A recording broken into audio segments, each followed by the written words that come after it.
Welcome to Porch Play Chats, sponsored by the American Association for Promoting the Child's Right to Play, or more affectionately called IPA-USA. IPA-USA is the USA affiliate of the International Play Association, and you can find more information about them going to ipaworld.org or about us at IPA-USA, IPA-USA.org. Oh my goodness. So, in our efforts to promote play, we've introduced these Porch Play Chats, and these are mini conversations with people who are just as passionate about play as we are. And you can find all of our Porch Play Chats. We're up to 94 now before we finish up our taping over the next 3 weeks. So you're going to have close to 100 by the end of June. This afternoon. By this afternoon, yeah, you'll have more than 100. But you won't be able to access all of those yet. Right. You have to wait. By July, you should be able to access at least 100 of them for free on our website. So these are free to you as part of our advocacy efforts, and we hope you enjoy them. You can find them on our YouTube channel or on our Facebook page, and you can be a friend on our Facebook page or subscribe to our YouTube channel. We have lots of subscribers, by the way, and then they pop up into your little notifications every Monday. So you have a new one every Monday. You can subscribe to our YouTube channel or be a friend on Facebook by going to our website at IPA-USA.org. Up in that top right-hand corner, you can subscribe to our YouTube channel, and you can be a friend on our Facebook page and always have the most updated information. So I'm Deb Lawrence, and I'm the president of IPA-USA. And with me on the porch today is Lisa Murphy, one of our board members and my co-facilitator. Hello, friend. Hello. And joining us today is Emma Tempest. Emma is a certified positive psychology life coach, and she helps humans bring the power of play to their stressed out lives. So everybody needs her right now. Yes. She offers play-based professional development, training and coaching to early educators. She lives in North New Jersey with her 4 cats, so we'll have to trade names later, and her husband, Paul. And so Emma's going to talk to us today. We were talking about, what should Emma talk about? What should and one of the things that I'm noticing is that teachers feel like when they allow children to play, that it's wasted time because they get bored. Right? And they feel like they should be doing something other than just observing children, which is like one of the most important things teachers do. And then, so I wanted Emma to talk about that. And the other thing I wanted her to talk about is discussing why they may feel so stressed or burned out in this crazy time that we're living in. So Emma, go for it. I mean, take it away. Like, where do you start with that? Like, it's such a big subject. I think the first thing I want to point out is that you said that they get bored. And I think that's such a crucial point, because when we think children are bored, we think we have to solve it and we have to fix it. And then when we see adults that are bored, we do exactly the same thing. We're like, we have to fix it. They can't be bored. They have to be busy doing something. So my first point would be, why are they bored? Because I do not remember the last time I was bored in an early childhood classroom. I feel like there's always something going on. There's always something to be curious about. There's always something to wonder about. So I would pose the question of, what is happening in that environment that is creating bored teachers? Because I would put money on it not being the kids. I would place my bets on it being some sort of mindset that the adults have. And in terms of like play being wasteful, I think sometimes adults can see that children are having so much fun when they're playing. And sometimes it can be loud. Sometimes it can be like overwhelming to adults, especially if it's like a risky play thing that's happening. But I sometimes think that adults kind of forget how to have fun, and they forget how to play. So when they see other people, whether that's adults or children playing, it can be a little bit intimidating and a bit kind of making them feel uneasy about their own thoughts and feelings about play.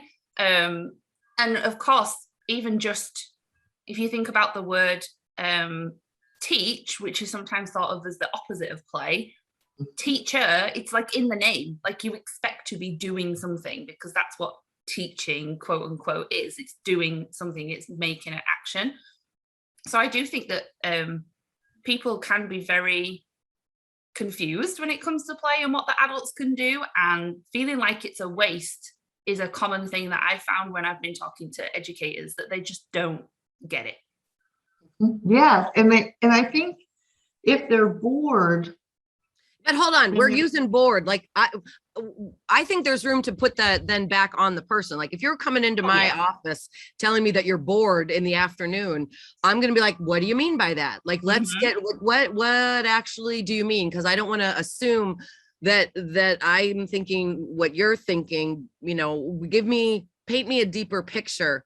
Yes. So this is what I see when I hear teachers talk to me about it. They say, well, I feel like they're going to get bored, so I want to move things along. So when I talk the children, they think the children are going to get bored. Oh, well, wow. So now they're solving problems they don't have, right? They're look at all that energy, and that's why they're stressed and burnt out, because they're using all this energy fixing something that's not broken. Yeah. And then getting mad, and then getting bad that nobody said thank you for fixing something that didn't need fixing. Yes, exactly. It's a crazy cycle. And where it comes from is when we talk about large blocks of time to play, child-initiated play.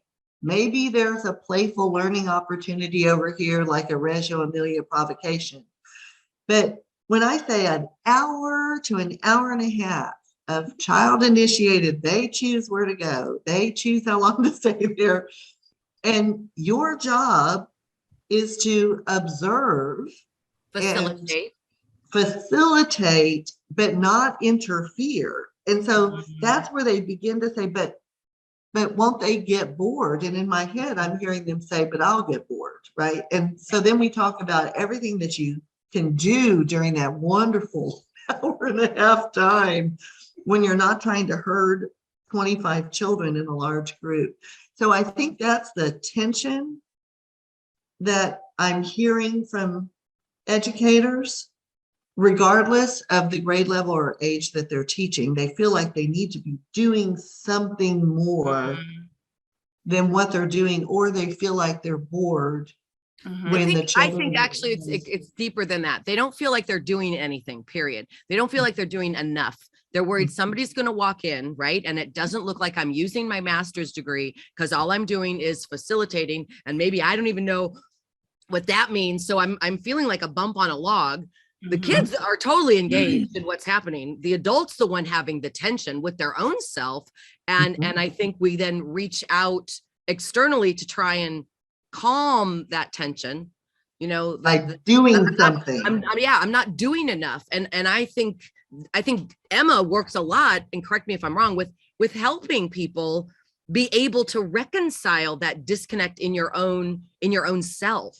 Yeah, I think that's where the fix it mentality comes from, because people think if we're taking the statement of being bored as a problem, then problems equals I need to fix it. Whereas I think we would all agree that being bored isn't necessarily a problem for children, because that's when they get curious and they can spend some time thinking and wondering. But I think adults think that, oh, well, if I'm bored, I'm wasting my time. And then it becomes a case of like productivity and all that kind of capitalist culture. Like I've got to go and do. And like you said, if somebody walks in and sees me not doing something, then I'm going to be judged as a bad teacher. And I think when you said facilitator, Lisa, that was really important too, because we spend so much time arguing about what we should be called in early childhood. And really, it's about what we're doing behind that title. And I think, especially when it comes to just that phrase, like what I just said, what we're doing, sometimes doing looks like nothing. But if you can explain what is happening when you are observing, when you are creating documentation, when you are playing with the children, not interfering, making sure that you're stepping in when you need to, but knowing when not to. It's a very delicate dance. And I do think it takes practice. but it takes practice with other people who also understand the rules of the dance. Because if you have colleagues who don't get it, they are going to judge you and they are going to think that you're not doing it right. It's really complicated, but I think that's why these chats are so helpful, because we're trying to put it into realistic, real life experiences. I think you're nuanced, and the dance is a perfect example. They don't know the dance steps sometimes. Maybe they haven't. Maybe they've or it's had an outdated dance that nobody does anymore. Yes, thank you. Time Or to too learn a many new people do it. dance. Yeah, or too many people do it because they don't know anything different. Right? They don't know the new dance, right? And it's like when you're trying to learn anything, like I'm left-handed, and when I tried to learn Zumba in a group, I would always want to instinctively go left while everybody else was going right. And I could have given up every time I bumped into somebody, but I kept going because that was more important. And I think sometimes as early childhood educators, we need to figure out what's more important. Is it more important to learn how to do this new dance in a good way that helps the children, even if I don't get it, even if I might seem like don't know what I'm doing, even if it's really tricky to do? Because I know sometimes when I've coached childhood people, educators, they are so stuck with what they already know, and it's too scary to even try and let the children play for 45 minutes, for half an hour, let alone big periods of an hour and a half. So it's all those little baby steps, just like you would do learning a dance, just like children learn how to walk. The baby steps are the key tiny changes that the you can mastery, make. right? The opportunity to take not a baby step every other Friday when I'm feeling in a good mood. Yes, exactly. But constant forward motion and not getting stuck, because it's like learning. It's like anything new. We're clumsy. We're clumsy. Yes. But you're not going to become unclumsy if you throw in the towel. Yeah, and there's nothing wrong with being clumsy either. Like, I think that's the problem. People judge it as being a bad thing, but that's literally how you learn. It's like I always think of we're going on a bear hunt. When it's the stumble trip, they don't stop and let the bear get them. They keep going.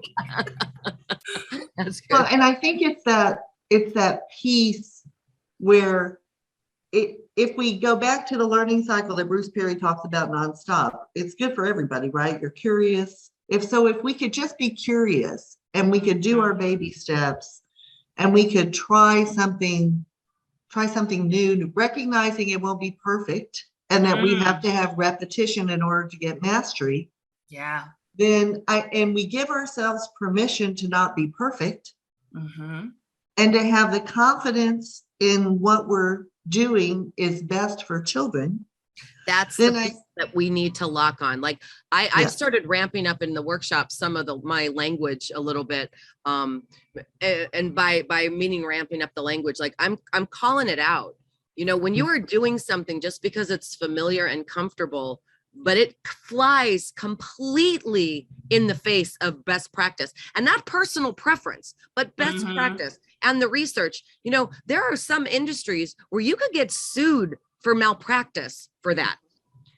And I saw some eyeballs like bug out of the head the other day on the Zoom. And I'm like, I'm not telling you anybody's going to get sued right now, but I'm letting you know that acting out of the scope of your work, of your job description, is a very, very serious thing. And you know, I don't think we throw that card down enough. You know, not that I'm looking to like the scare tactic and everything, but you know, I'm getting a little fed up with the fact that, you know, well, this is just how I like doing it. Well, good. You know, I'm glad you like it, and time to teach some old dogs some new tricks, or it's time for you to, you know, go to another place, park, pound. Definitely. I think that connects with what we said right at the start about the stress and the burnout, because doing those things are safe. And when you feel safe, you don't want to try new things because it disrupts your nervous system and it, you know, sends you into fight and flight and freeze and fawn. And I do think when you said about job descriptions, I remember working somewhere once where they called me into the office because I hadn't given the children the worksheets they were supposed to do.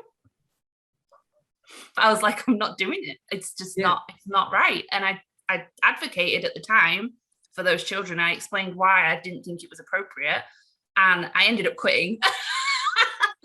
But sometimes you have to make that decision. But that's the thing, in my interview, they didn't say anything about worksheets. So I sometimes think it's very much like, this is how we appear to be, especially to parents and families who don't understand child development. You know, we're supposed to be educating them as well. But I think sometimes you can have the appearance of a good teacher. I'm doing lots of quotes today. Good teacher, like, I have that influence on people. You just air quotes all the time when Lisa's around. It's just like, you can have children come up to you and hug you, and they look like they're enjoying their time with you, but that doesn't mean that you're doing developmentally appropriate things with them as often as you could be. You know, one of the things that I started doing, and I think it was after Joanne Seymour Bridgerton's Porch Play Chat, is I always have the code of ethical conduct from NAYC up in my room, right, in my classroom. But I took the above all, do no harm, blew it up this big, and put it up on a bulletin board in my classroom. And at the beginning of every semester, I go over and say, this is the most important thing to know about the code of ethical conduct. And then I say, what practices might do harm that we don't recognize as being harmful to children? And you would not believe the whiteboard stuff that goes up on what happened to you that was harmful, that a teacher may have done without being intentional in doing it. And it was an amazing conversation to start off. And so anytime we come up with anything that's conflicting in the classroom, I go back over and say, remember what the very first thing you have to think about is. And that's your decision-making point. And so, you know, I think that if we can get them out of this mode of, you know, I've done it for 35 years this way, and this is the way I feel comfortable, and get them to recognize that anxiety that they feel when they're thinking about change is normal. That's the way your brain functions, right? It's normal that if you're going to try something new, your brain says, what are you doing? This is new. I don't like it. And you have to push through that and forgive yourself some, because other times teachers go, I've been doing this wrong for 15 years. How come I didn't know? I mean, not to reduce it to a soundbite, but you know, that's a very common soundbite people are using again now, right? You don't know what you don't know. And if you don't know better, you don't know better. But when you do know better, then you got to do better. And that's going to be clumsy and don't get caught. And I think sometimes oh God, I did it wrong for so long. I think almost, I don't know, this might offend somebody, but I think that almost becomes like a tactic of like the defense mechanism, right? Like, so I get stuck in just lamenting what I did do, but I'm still not making any forward motion. Yeah, you're totally right. And it's like, we forget sometimes that anxiety and stress, especially when it comes to changing things, is a literal physiological, biological process. And it has a beginning, middle, and an end. People aren't stressed out forever. It will end at some point. And it helps if you are surrounded by people like IPA who can help support you in that change. It's not something you have to do all by yourself. Right. Yeah. If I'm willing to reach out and ask, right? And be being willing to be vulnerable. And it's okay to ask for help. And if you can find co-conspirators in your program, you know, because I know they're out there. I know that teachers are in classrooms and they're like, I don't like this, but I'm not quite sure what to do. And what if I get in trouble or I lose my job? Well, I'll tell all early childhood educators right now, there is such a shortage of early childhood educators that you could find a place that would be more welcoming to your thoughts. Not good for children that you leave, but good for you as a professional. I think that if you can find someone else in the building that has similar thoughts, you can work with each other to support each other in that. Sure. Or you can hire, if you're a director and you're listening to this Porch Play Chat, and you're like, this is what I want, but this is not what my teachers are doing, then you probably need a coach to come in, because a director could, when I was a director, I could say things 45 billion times. Mhm. You need a But fresh someone face. else said it, Yep. and it was amazing. That is the interesting about us people, us humans, right? Uh-huh. I would bring people in to do trainings for staff development for my childcare, employees, and and I would be like, really? I have to. Dan Hodgins, God love him, rest in peace, Dan. And we'd chat afterwards. I'm like, how many times do I have to bring you here to say the same thing? And I'm like, it's just human nature, right? It's human. It is what it is, what it is, what it is. And I think, and forgive me if this is going to be a repeat, but the analogy that I have found worked, and I stumbled into it accidentally, but I've used the soup analogy. And I think we talked about this on the porch before, that the idea is, when it comes to changing your mind, like just metaphorically, everybody's been making a soup, right? You've been making the same soup for 30 years and it's been good soup, and nobody's saying it was bad soup, but recipes have changed, right? i.e. research has come out, right? Or books have been published and studies have been done. And we've learned that, there's some things that benefit your soup, and maybe things that need to be taken away in order to be the best soup ever, like add some vegetables in and eliminate some of that salt. So at the end of the day, we're not taking your soup away from you, but we're acknowledging that if you really want to do what you need to be doing and be the best that you can be, the truth of the matter is that you're going to have to revisit your recipe. Yeah, so that's a great analogy. I don't know why it works. I think it's safe. I don't know. Soup is safe, maybe. I don't know. It's very cozy and homely, isn't it? Soup. Yeah. So Emma, if I'm that teacher and I'm fearful, and what typically happens when teachers are stressed and anxious is because they're trying to control too much in a classroom, right? So or there's so many transitions, and transitions are the hardest part of a teacher's day, right? And so if I'm that teacher who is fearful of trying something new, or I don't feel like I'm being a teacher when I am going to change my practice, but I'm so anxious and stressed out at the end of the day, how can a teacher begin to understand what's happening? Because they live in it. It's kind of like, when you walk through your center every day as a director and you're looking for safety hazards, and then licensing comes in and says, did you know? And you're like, no, I walk through every day, because you're so immersed in it. Yeah. You just don't see it anymore. Right. Yeah. And so how can we, in the last 10 minutes or so, how can we help them push through that, or recognize what is it that's making you stressed and anxious, and what might be a possible solution? Yeah, so a lot. I think to break it down very quickly, the things that I've learned as a positive psychology coach is kind of what Lisa was saying about the soup, really, about rather than trying to get rid of things or take things away, look at what you can add or change, because that is just more of a positive outlook in general. It's like anything. It's like if you're trying to, I don't know, go on a diet and you cut out all sugar, all your brain wants is sugar. So it's better to add and switch things rather than get rid of things. And then in terms of what's happening physically in your body, so when you have a thought about something like, oh, this day's been dreadful, your body picks up on that stress. Like I said, it's a biological process. And when the stress doesn't have anywhere to go, that's when it gets stuck.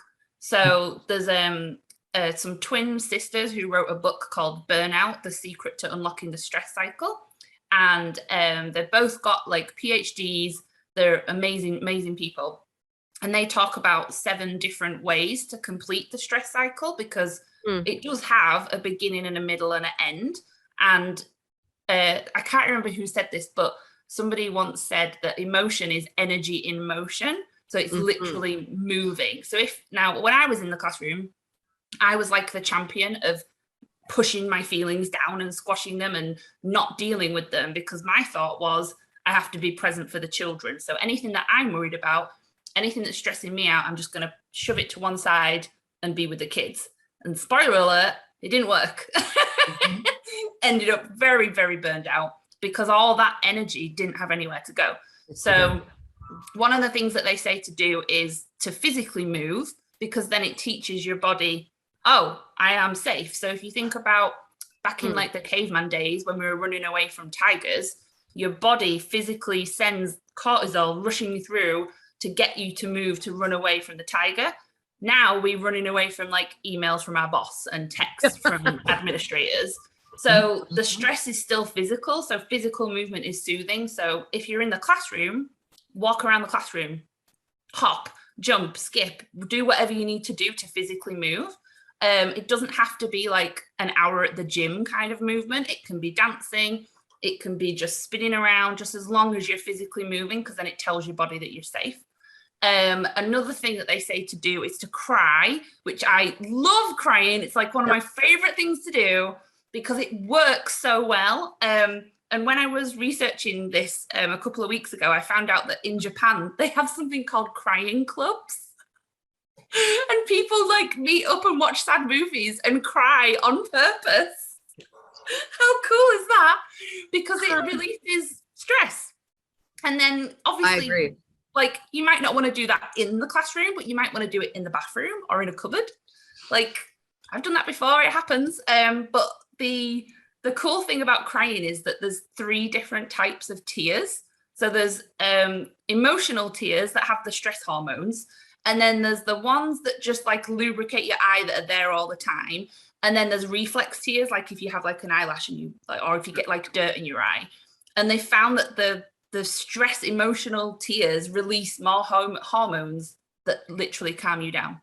So that's why babies cry. Like they're technically self-regulating until an adult comes. Isn't that cool? What are the tears that start kicking in automatically, unexpectedly when you're 52, when you're watching a grocery store commercial? Like, what the hell is that about?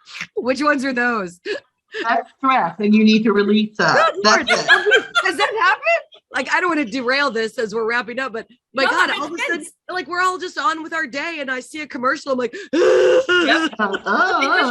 you're storing up those emotions, and then that the commercial triggers that thought, and then it all just flows out of you.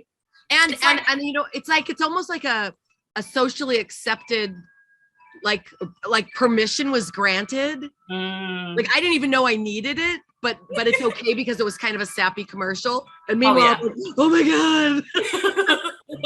But it's the same for another one that they recommend is laughter. So when you cry from laughter, it's the same thing. It's because you have that like light at the end of the tunnel, and it's that release of, oh, I feel safe now. And it just tells your nervous system that you're safe. And then the other ones are breathing. Obviously, I think all early childhood educators know how important breathing is. And then talking, having a social interaction with another person who gets you, who like a friendly barista, or somebody who like talking to your mum on the phone, like if you have a good relationship with your mum, of course, but having a social interaction with somebody who makes you feel better can tell your brain, oh yeah, the world is safe. It's not full of horrible parents and angry administrators all the time. And then the other 2 are, creating something. So like making a piece of art, music, telling a story, anything that, like you said, Lisa, with that advert, like something that connects with you emotionally. And then the last one is connecting with somebody who you like love and deeply respect and trust. So you could be a friend, a colleague in the classroom. It can even be a child. You know how like when you get a really good hug from a kid, that like deep loving connection can totally help complete that stress cycle. Oh, so you need to send me the name of those authors, because I think that's a great. It's Amelia and Emily Nagoski.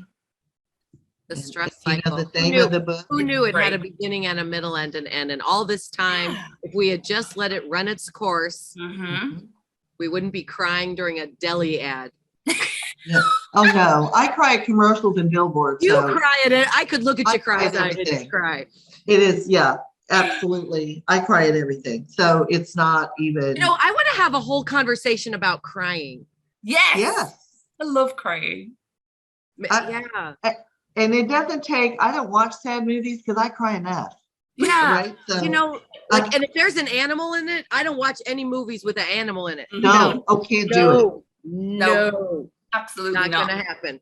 Not gonna happen. The first time I ever cried at a book, like this was, I wrote a blog about this, and I was in the I read The Art of Racing in the Rain. Mhm. And if you don't know it, I never saw the movie. No, hell no. After I read the book, there's no way I'm going to watch that movie. And Yeah. I was in the United Club in LAX airport, finished the book. I'm bawling like a baby.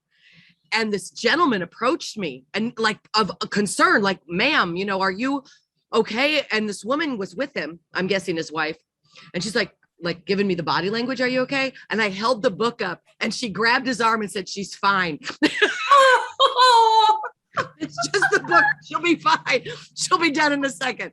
And you know, one of the things I loved about what you said about crying is I had a supervisor when I was in Colorado and he came in because I cry when I'm happy. I cry when I'm mad. I cry when I'm sad. Right. So I cry all the time. Right. It just, You can all feel it, crier. Oh my God. And I get it from my dad. It's my dad's fault because he would cry. He cried easily all the time. And he came in because we had gone through an enormously, horribly conflicting thing in the child care resource and referral system. And I was the instigator of many of the conflicts because what they were doing wasn't best practice. But I would be so emotionally passionate about it that I would say, I'm fine, leave me alone while tears are running down. I just have to work through this. And they criticized me for crying. Really? Yeah. And I said, listen, you handle stress your way. I handle stress my way. You need to back off. That's disrespectful and discriminatory. Mm-hmm. What I was saying was not inappropriate. Yeah. Just because you don't agree with it doesn't mean you can criticize me. So, you know, sometimes we have to be advocates for ourselves in getting people to recognize. And of course, this was a man who was probably taught never to cry because it's not a manly thing. He was jealous that you could, right? Oh, yes. Release some of that stress. But it was like, it was just like out of the blue. I was like shocked. And if you think about that man, where did he get that message from? Yeah, exactly. Yeah, probably exactly. Early childhood. Probably some teacher or a parent. Somebody will have sent that message, even if like our social expectations, our culture that we live in sends that message. Well, and what I've learned now to say, because I was just absolutely shocked. So you know how when things like that happen, you sort of get a program message that you put in. And so after reading Bruce Perry's and who is it?